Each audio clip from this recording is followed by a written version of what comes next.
Hey, why am I recording, bro? Oh my god. It's already going down.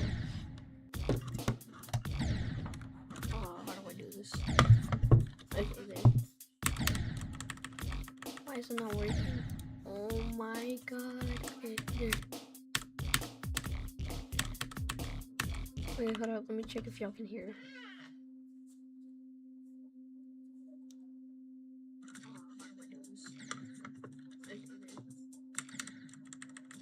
Why is it not working?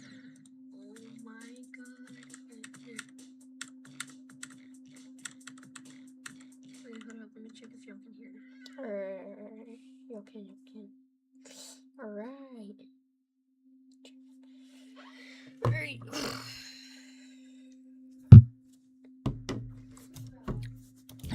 Alright, I'm guessing you guys could hear me. Hope so.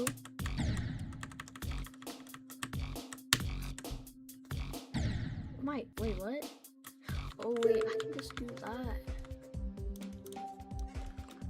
963369. Oh wait, 3369. Okay, there we go. Let me just.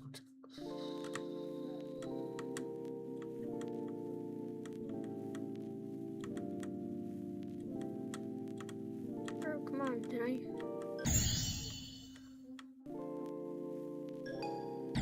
Whoa, yo, let's go. Ooh, can't stop jumping. Yo, let's check which one I got.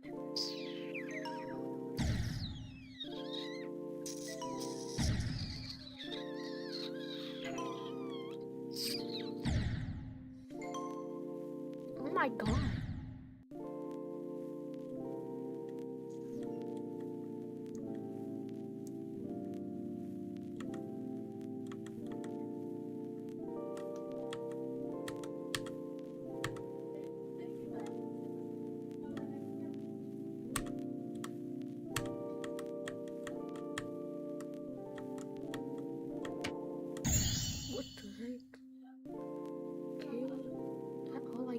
Okay, I'm guessing that's all I get. Alright, duration, fade, scene transitions. Oh, alright, where was where's that? Hop. Do I have any more? And yeah, I don't. Okay. What ships are there? There are no ships. There are actually no ships. Okay. Let's check some ships there. Where is it? Okay, there it is. 800 use. Oh, okay. I am not doing that. In the community shop. Where's the community shop? What the heck? Wait.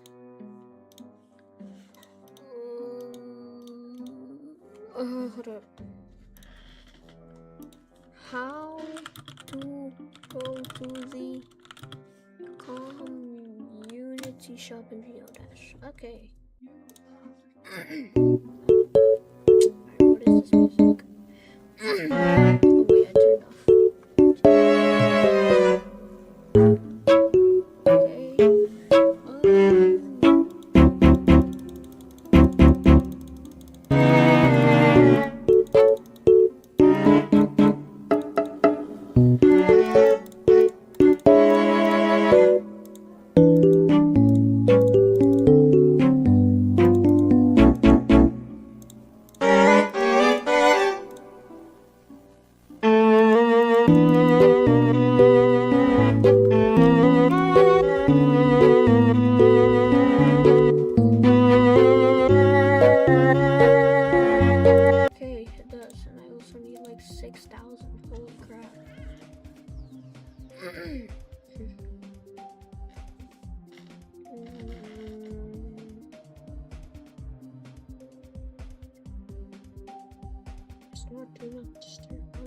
Okay.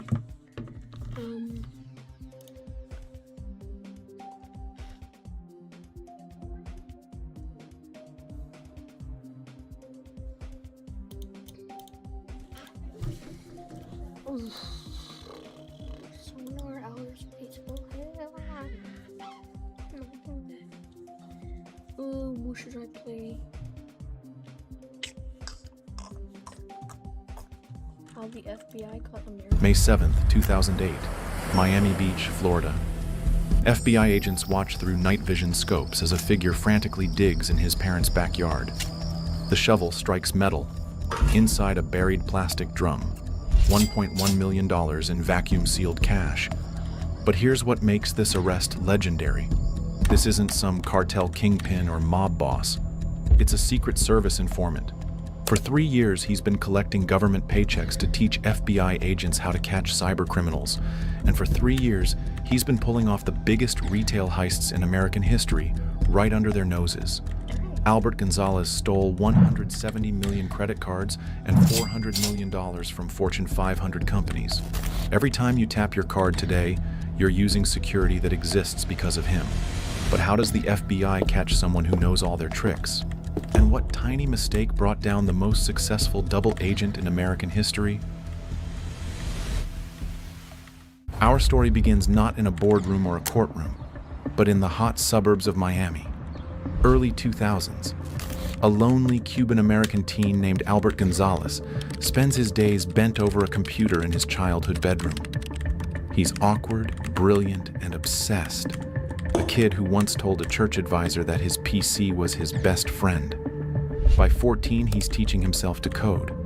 By 17, he's diving into dark corners of the internet, finding a community of fellow misfits in hacker chat rooms. Online, Albert finally feels seen. He adopts edgy nicknames, Kumbajani, Supnazi, and earns respect in forums like Shadow Crew, a black market marketplace for stolen credit cards. Little did he know one of those forum buddies was about to hand him the keys to $400 million and a one-way ticket to federal prison. Albert wasn't just learning to hack systems, he was learning to hack people. And his first target would be the US government. He's about to get a taste of real power.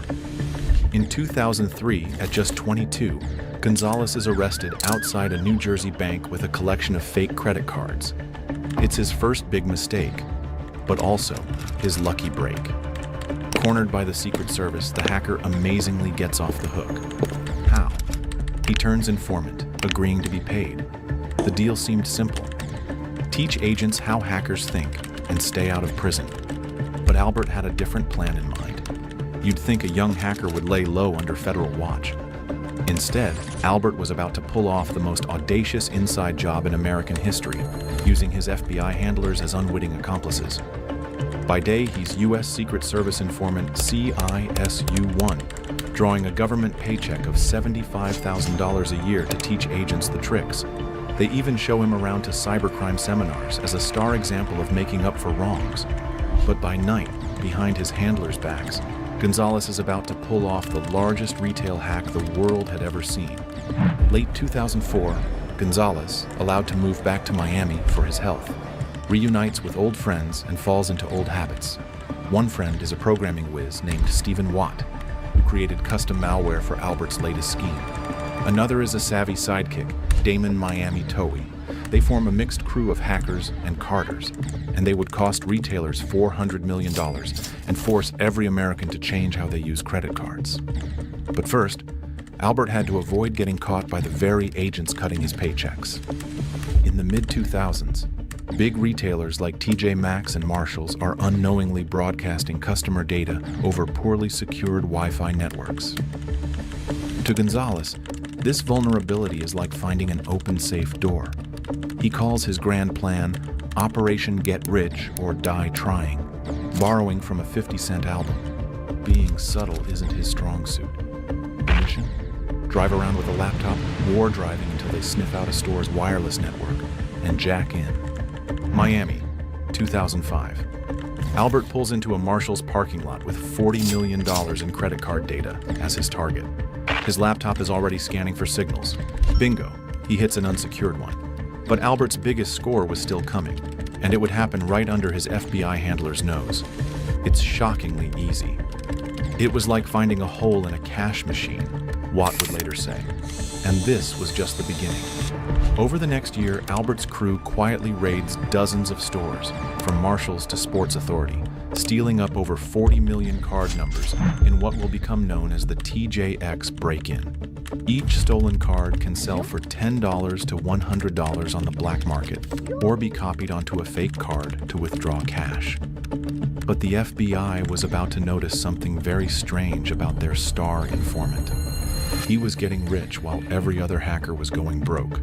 On his 26th birthday, he throws himself a $75,000 party with champagne and girls everywhere. He buys a Miami condo and a blue BMW and gives gifts to those close to him. A Tiffany diamond ring for his girlfriend, Rolex watches for his dad and buddies. He even considers buying a nightclub to launder his growing wealth. $2.8 million builds up in his accounts. It's more cash than a 20-something can hide. Albert's biggest problem becomes counting money. He literally breaks a cash counting machine and has to count $340,000 by hand. And so, in a scene straight out of a mob movie, he decides to bury hundreds of thousands in his parents' backyard, inside plastic buckets. Gonzalez knows the clock might be ticking on his freedom, yet he can't resist showing off. But the feds, they have no clue. Not yet. By early 2007, banks and retailers across America are dealing with a mysterious outbreak of credit card fraud. Customers from Boston to Miami report fraudulent charges. TJX, the parent company of TJ Maxx and Marshalls, discovers a break-in, but can't pin down the criminals. 45.7 million customer accounts are potentially stolen, making headlines as the biggest hack of its kind at the time. Behind closed doors, federal investigators rush. They form a multi-agency task force, many of the same agents who had been patting informant Albert on the back a couple years prior. Now they're chasing an invisible enemy stealing millions from retail networks, and they're utterly confused. How do you stop a thief when you don't even realize he's sitting in your weekly briefings? Spring 2007. Deep inside a boring office building in Washington, a Secret Service cyber task force looks over logs from the TJX hack. Packet records, server logs, mountains of credit card numbers, but no obvious fingerprints. The hackers had been very careful, covering their tracks with foreign fake connections and custom malware. For months, every lead goes cold. Agents suspect an international ring, perhaps those notorious Eastern European hackers they've tangled with before. And indeed, halfway around the world, a similar chase is happening. Enter Maxim Yastremsky, a 25-year-old Ukrainian card broker known for selling millions of stolen card numbers. In July 2007, Yastremsky makes a mistake. He takes a vacation to Turkey, where local police catch him. When agents look into his encrypted laptop, the puzzle pieces start falling into place. What investigators find on Yastremsky's machine shocks them: a collection of millions of credit card numbers and a piece of malicious code identical to what was used in the TJX break-in. And then there are the chat logs. Endless lines of instant messages between Yastremsky and a mysterious American partner who goes by the handle Supnazi. Agents blink in recognition. Supnazi is a name they know. It's the fake name of none other than Albert Gonzalez, their own informant. You can imagine the disbelief, maybe even a sense of personal betrayal, washing over the team. The very hacker helped lead Operation Firewall, their man on the inside, appears to be planning the largest identity theft in U.S. history right under their noses.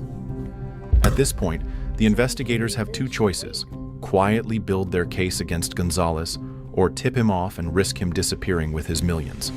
They choose secrecy. For months, a tight circle within the FBI and Secret Service works behind Albert's back to gather evidence. They trace threads from Yastremsky's data that link to Gonzalez's crew. One break comes from an unlikely source: network logs from a Marshalls store in Miami. Sifting through wireless access point records, an analyst notices a particular device's MAC address, a unique hardware identifier that had accessed the store's Wi-Fi at odd hours. Cross-referencing other break-ins, they find the same MAC address showing up at another retailer's network around the time of a hack. It's a small but strong clue. The hacker had reused a Wi-Fi card, leaving a digital fingerprint. That MAC address is effectively a mysterious signature, a sign that the same criminal is behind multiple attacks. And it's in Miami. Now the FBI had Albert's digital fingerprint. The only question was whether they could catch him before he realized the trap was closing.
I'm gonna have to end stream real quick, chat.